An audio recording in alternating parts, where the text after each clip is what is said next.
জীৱনটোত কাৰ কেতিয়া ক'ত কেনেকৈ কি ঘটনা ঘটে ক'ত কেনেকৈ থাকিব লাগে কোনেও গম নাপায় সেনেকুৱা এটা ঘটনা নহয় এইটো সত্য ঘটনা আজি জানুৱাৰী 28 তাৰিখৰ পৰা 14 ফেব্ৰুৱাৰী এই গোটেই দীঘলীয়া এটা যাত্ৰা কথা ক'ব লাগি যাই আছোঁ য'ত নেকি মই জড়িত হৈ আছোঁ আজি বঢ়িয়াকৈ যাই আছোঁ আমি GMCHলৈকে GMCHত বৰ্মাক ভৰ্তি কৰিম বৰ্মা বুলি কৈছোঁ যদিও মোৰ মানে একো ৰিলেটিভ নহয় মোৰ একোৱে নহয় একদম কাষৰ ঘৰখনৰ বৰ্মা সেনেকৈ সেই উঠে সহায় কৰিছোঁ GMCHত গৈছোঁ যদিও GMCHৰ পৰা আমি ভাল ৰিজাল্ট এটা নাপালোঁ মানে যিমান আমাৰ ইমাৰ্জেঞ্চি পেচেণ্টটো আছিল সিমান ইমাৰ্জেঞ্চি কামটো নকৰিলা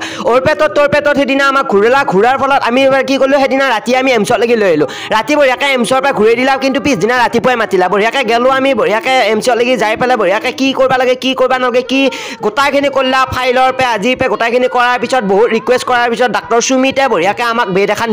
দিয়াৰ পিছত আমি সেইখিনিলৈকে সফল হ'লোঁ আৰু মানে বৰ্মাৰ বেমাৰটো হৈছে মানে সাপৰ কটাই বিন্ধি পেলাই আগৰ পৰা মানে ইনফেকশ্যন হৈ গেৰুৱাটো এতিয়া মানে ফুলি ফাটি একদম পুচ চুচ ওলাই পেলাই মানে চেপ্টিক আলচাৰত পচি আমি তাৰ পৰা আহিল এতিয়া বেমাৰীৰ লগত থাকবো কোন ইমান দিন ঘটনা মানে কেইদিন থাকিব লাগে কি কথা গম নাপাওঁ নহয় কাপোৰ চাপোৰ লৈ আহিছোঁ এতিয়া কোন থাকবো এতিয়া মাজতে ফচি গ'লোঁ মই ফচি যাওঁ নাই আচলতে মোক যিমানখিনি হেল্প কৰিব লাগে মই কৰিম বুলিয়ে কৈছোঁ তাৰপিছত ল'ৰা দুটা আছে বৰ্মাই কিন্তু প্ৰথম অৱস্থা আমাৰ একেবাৰে সহায় কৰা নাই তাৰ পৰা উঠি মই থাকিলোঁ দাদাহঁতে মোক বঢ়িয়াকৈ থলা আৰু বৌক এটাত থলা থৈ পেলাই বঢ়িয়াকৈ হেড গুচি আহিল ৰাতি এনেকৈ এয়া থাকিব লগা হৈছে মানে এয়া চকীতে পাৰি পেলাই বঢ়িয়াকৈ আমি নিয়া গৈছিল কম্বল ঘৰৰ পৰাই নি পেলাই আছোঁ সেইফালে বেমাৰী ভিতৰত একদম আৰামছে ৰাতিটো কিবাকৈ কটাইছোঁ গৈ 2টা বজাত থৈছোঁ কেনে লাগছে এনেকুৱা পৰিৱেশ মোক জিন্দগীত আজিয়ে ফাৰ্ষ্ট পাইছোঁ তাৰপিছত ৰাতিপুৱাই উঠি পেলাই এইগিলা লাইন পাতিব লাগে ইটো ৱাৰ্ডৰ পৰা সিটো ৱাৰ্ডলৈকে যাব লাগে তেজৰ চেম্বুলবিলাক দি খেদোঁ ইটোৰ পৰা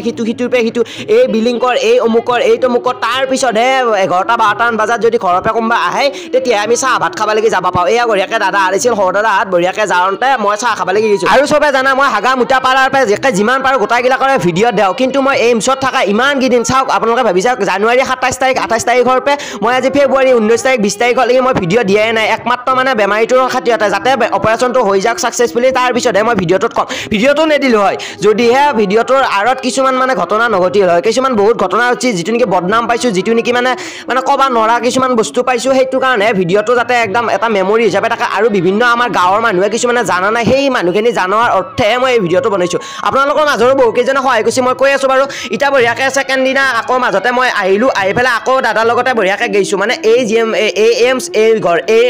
ঘৰ এনেকুৱাই হৈছে আকৌ আজিও মই ৰাতি থাকিবই লাগিব আৰু এইমছৰ পৰিৱেশটোতো ক'বাই নালাগে কিমান ডাঙৰ এৰিয়া কিমান ধুনীয়া লাগে থাকি কিন্তু বেয়া নালাগে কিন্তু খোৱা লোৱাৰ পৰা আৰু ঘুমেটি মেইন তাৰপিছত এইফালে বৰ্মাই আছে ওচৰতে বৰ্মা আছে মই বঢ়িয়াকৈ বহি আছোঁ তাৰ পৰা উঠি পেলাই হস্পিটেলত গ'লে জানাহে নহয় গাইজ কিমান চিনাকি ওলাই একে হাঁহি ফূৰ্তি বহুত হয় যদিও বেমাৰীৰ লগত যায় আমি পেলাই ডাক্তৰে গালি পাব লাগে নিচিনা হয় তাৰে উপৰিও এটা ডাঙৰ কথা গাইজ আৰু মই কওঁ একদম খাটি দৰঙীয়া তাৰে মাজতে যদি অসমীয়া ক'ব লাগে কিবাকৈ লিখিতটো মিলাই লওঁ তাৰে মাজত যদি ক'ব লাগে হিন্দী আৰু ইংলিছ কেনেকুৱা লেভেলৰ শব্দৰ অভাৱ হ'ব